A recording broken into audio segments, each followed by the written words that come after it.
J'étais en train de tricoter tranquille sur mon canapé et je me suis dit que j'allais faire une petite pause. Je me suis mise sur les réseaux pour voir si j'avais des petits commentaires et tout pour répondre. Et telle ne fut pas ma surprise quand j'ai vu un commentaire qui est celui-ci.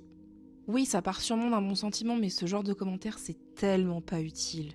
À part rabaisser et faire sentir à quelqu'un que sa collection ne vaut absolument rien, ça n'apporte absolument rien de constructif.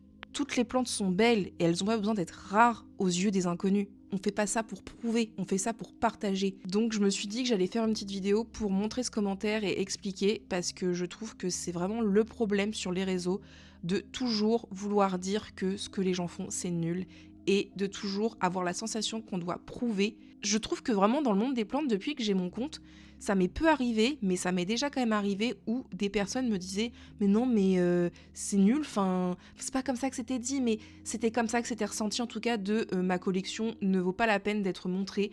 Je n'ai pas de plantes assez rares pour pouvoir m'exposer sur les réseaux. » Je trouve ça complètement débile, même si j'avais qu'une Monstera. Si j'avais envie de faire un compte sur ma seule Monstera Deliciosa, en fait, je le ferais. Et alors, qu'est-ce que ça pourrait faire? Qu'est-ce que ça changerait? C'est pas grave. Elle serait la star de mon compte, même si c'est une plante pas rare pour des personnes qui estiment que c'est des plantes nulles. Enfin voilà, je voulais juste dire ça parce que je trouve que le commentaire est nul, pas gentil.